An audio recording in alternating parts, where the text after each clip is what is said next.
I've always been more of a loner, even when I was a kid. My name is Isabella, and I've always been good at keeping myself busy. It's not that I'm antisocial or anything. I just enjoy being by myself most of the time. My mom, bless her heart, noticed early on that I liked to be independent. Instead of trying to change me, she encouraged it in a positive way. She introduced me to cooking when I was just tall enough to reach the kitchen counter. I took it all in like a sponge. Mom didn't just teach me recipes. She taught me to really understand food. We'd visit cafes and restaurants around town, and she would explain each dish to me. As I got older, my interest in food grew even stronger. I started reading articles by famous restaurant critics and realized that food was about more than just taste and texture. It was about how it looked and the atmosphere of the place too. One day, I told my mom I wanted to write about food. She looked proud and said, "Then you better learn everything there is to know about it, Emma." So, that's what I did. I enrolled in a culinary school to become an expert in cooking. After graduating, I didn't stop there. I took journalism courses to improve my writing. I wanted to make people feel like they could taste the food just by reading my words. My first job as a restaurant critic was for a small local newspaper. I wrote about a little American restaurant, describing how the homemade pasta melted in my mouth and how the smell of garlic and basil made me feel like I was in a Tuscan kitchen. To my surprise, people loved it. My editor called me the next day and said, "Kid, you've got a gift. Keep this up and you'll go far." That's when I knew I had found my calling. I worked for different newspapers and magazines, gaining a reputation for honest and fun reviews. The big change came when I started my own social media pages. Suddenly, I wasn't just writing for magazines, I was connecting with food lovers from all over the world. My followers grew, and they were always excited to hear my thoughts on the latest food trends and hidden restaurants. One evening, I was at a new farm-to-table restaurant called the Rustic Spoon, sitting at a cozy table and taking notes for my review. As I wrote about the atmosphere, I noticed an older couple at the next table looking at me. The woman was whispering to her husband and staring at me. I smiled politely, used to being recognized, and went back to my notepad. Suddenly, I heard her voice, warm and excited. "Excuse me, you're Isabella Sermon, right? The food critic." I nodded and said, "That's me. Nice to meet you." "Oh, I'm such a fan," she said excitedly. "I follow all your posts. Would you like to join us for dinner?" I hesitated. Normally, I like to eat alone when I'm working, but their genuine enthusiasm made me think twice. So, I joined them at their table. The woman introduced herself as Janet, her husband as Larry, and then pointed to a young man I hadn't noticed before. "And this is our son, Scott," she added. Scott looked up from his phone and smiled. "Hey," he said with a grin. "Nice to meet you." We quickly fell into easy conversation. Janet and Larry were eager to hear about my recent travels, while Scott kept chiming in with funny remarks that had me laughing despite myself. As the evening went on, I found myself enjoying their company more than I expected. Scott, in particular, was very easy to talk to. We discovered we both loved indie films and cheesy puns. When it was time to leave, Scott seemed a bit unsure and asked, "Hey, would it be okay if I got your number? You know, in case I need restaurant recommendations or something." I felt a little flutter in my stomach that had nothing to do with the food. "Sure," I said, "for restaurant recommendations." We started texting that same night. At first, it was just about food and restaurants, but soon we were talking about everything. Our conversations became the highlight of my day. A month later, Scott asked me out on a real date, and I said yes, without hesitation. Our first date was at a quirky little bistro I'd been wanting to try. Sitting across from him, I realized how comfortable I felt. There was none of the awkwardness I usually expected from first dates. A year after we met, Scott proposed. It wasn't a big, flashy event. He knew that wasn't my style. Instead, he made me dinner, a sweet attempt that ended with slightly burnt steak and lumpy mashed potatoes, and asked me to marry him over dessert. How could I say no to that? After the wedding, we moved into my apartment. We were practical about our finances, creating a joint account for shared expenses. Since I earned more, I contributed more, but we both felt it was fair. Living together revealed new things about Scott. He had a habit of leaving dishes in the sink, his clothes scattered everywhere, and his toothpaste tube always uncapped. Coffee mugs seemed to multiply on every surface. I bit my tongue, reminding myself that I wasn't perfect either. It's just an adjustment period, I told myself. We'll find our rhythm. And slowly we did. Scott started making more of an effort to clean up, and I learned to relax my standards a bit. It wasn't perfect, but it was ours. 5 months later, it was time for our first vacation together. Standing in the airport with our luggage, I felt a wave of excitement. I turned to Scott, ready to share my joy, but noticed his eyes were fixed on something behind me. I turned around and saw Janet and Larry walking toward us with big smiles. They only had small carry-on bags, like they were going on a short trip instead of a week-long vacation. Surprise, Janet said, hugging Scott. We couldn't let you 3 lovebirds have all the fun, could we? My heart sank. This wasn't part of the plan.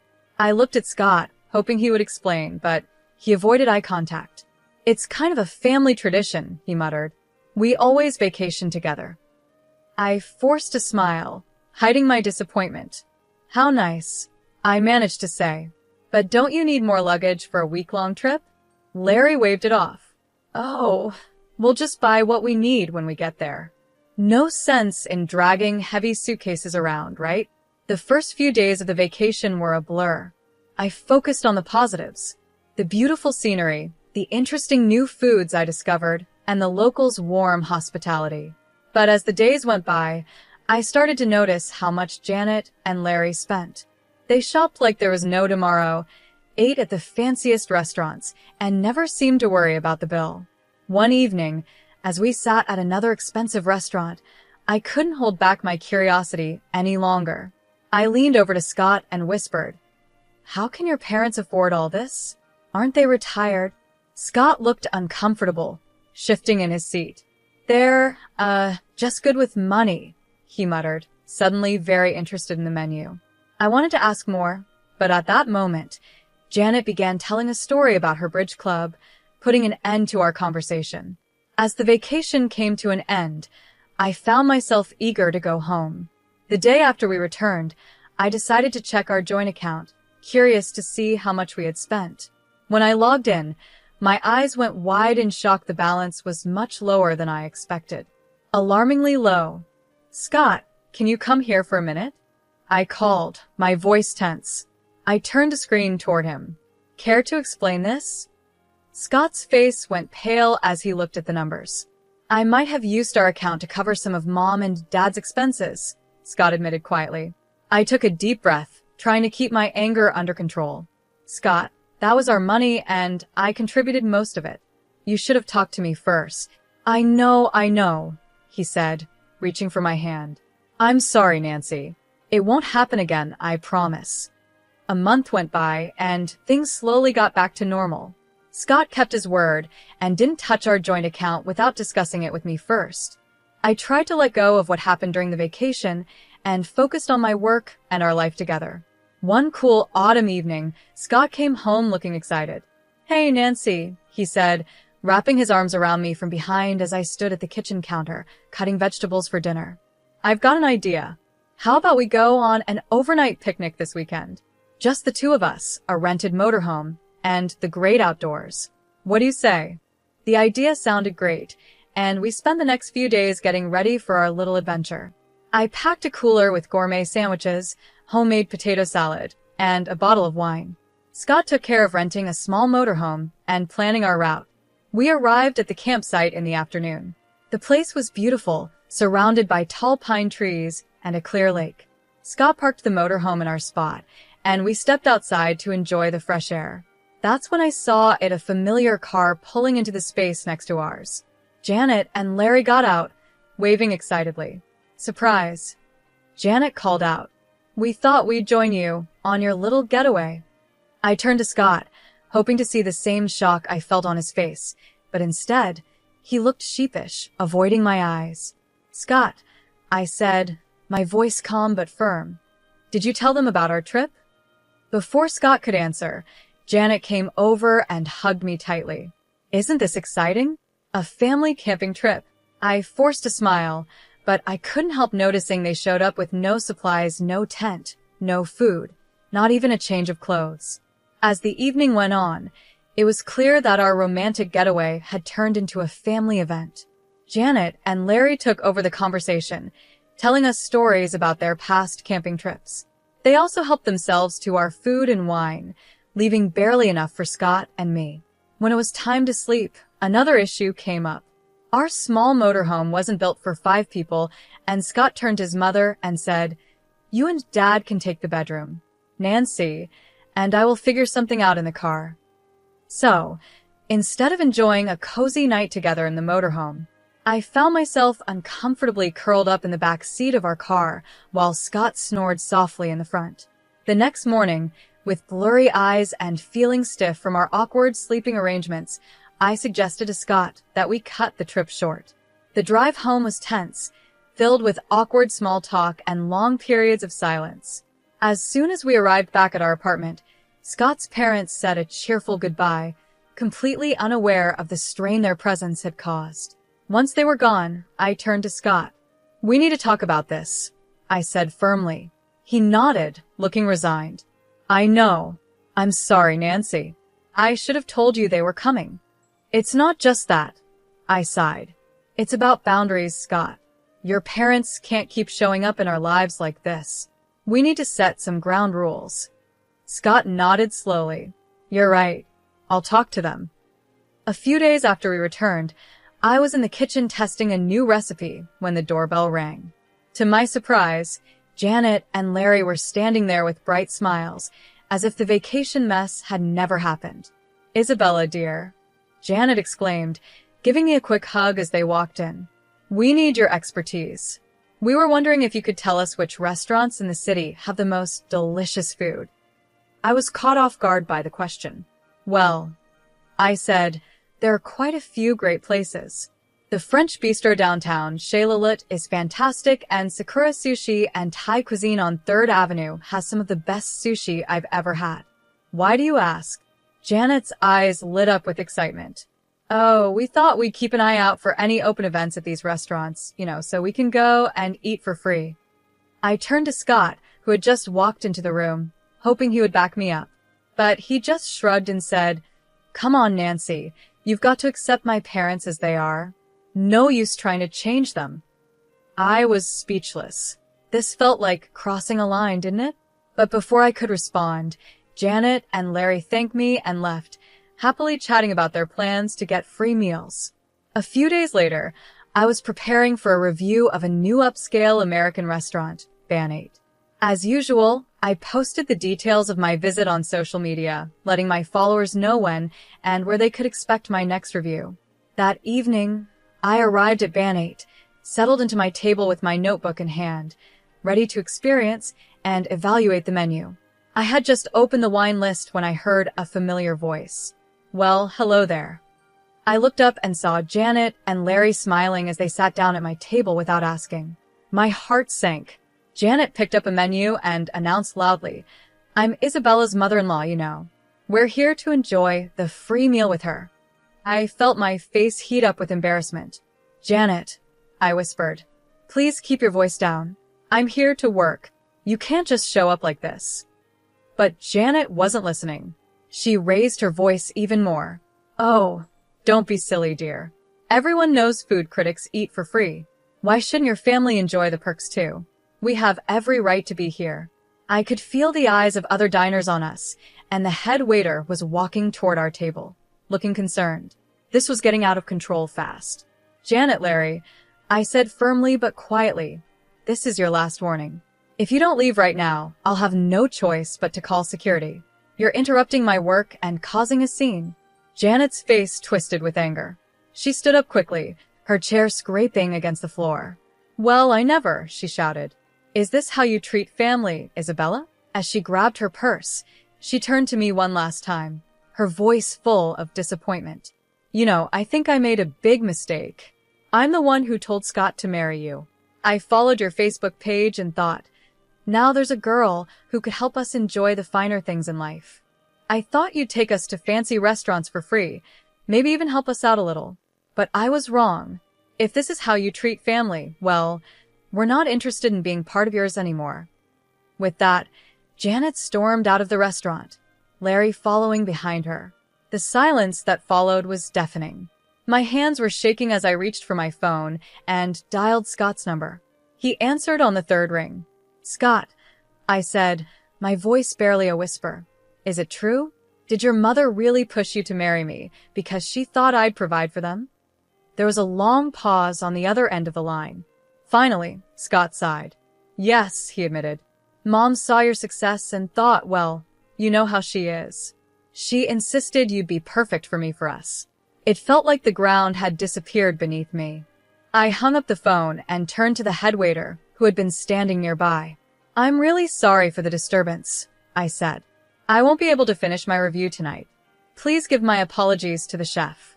As I gathered my things, I pulled out my phone again and quickly typed a message to my followers, explaining that due to unexpected events, my review of Bar di Sante would be postponed.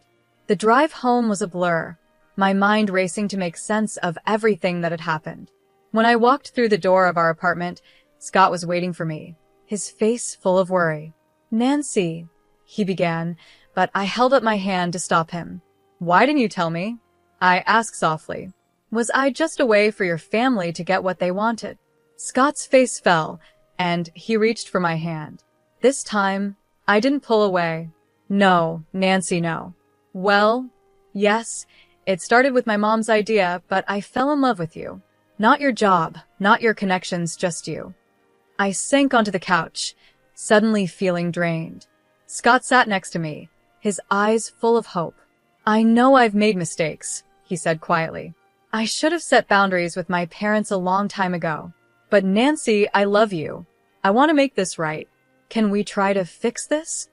I looked at him, really looked at him. Despite everything, I knew I still loved him.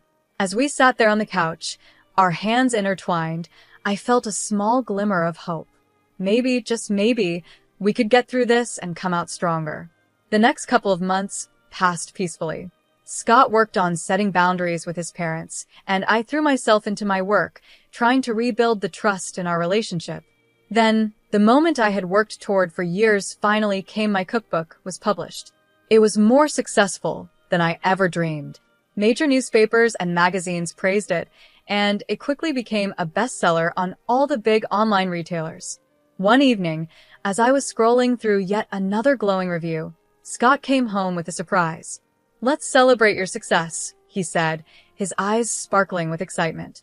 "I've planned a trip to that charming city you've always wanted to visit. It has everything you love: great restaurants, historical sites, beautiful nature. And I booked us a room at that boutique hotel you've been eyeing." I paused for a moment, then asked the question that had been on my mind. "It's just us, right? Your parents aren't coming?"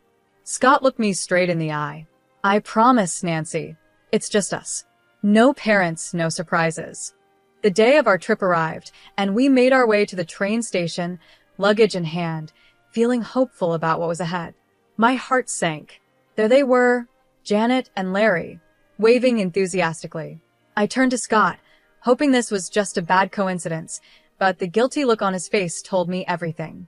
"I'm sorry," he mumbled, avoiding my eyes.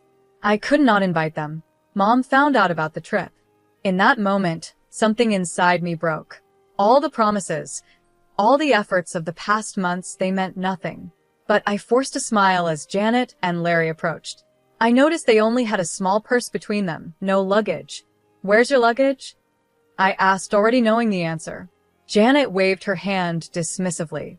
"Oh, don't worry, dear. You'll handle everything, won't you? After all, we're celebrating your success." As the announcement for boarding came over the loudspeaker, we made our way onto the train. Once everyone settled into their seats, I stood up. "I'm just going to use the restroom before we leave," I said, grabbing my purse with my phone and documents inside. I stepped off the train, feeling the cool air of the platform on my face. I stood there, watching as the train's doors closed, as the whistle blew, and as it slowly began to pull away from the station. My phone buzzed in my purse, snapping me out of my thoughts. Scott's name flashed on the screen. I took a deep breath and answered. Nancy, where are you? Scott's panicked voice came through. We're not on the same path anymore, Scott. I replied, my voice steadier than I felt. I'm divorcing you.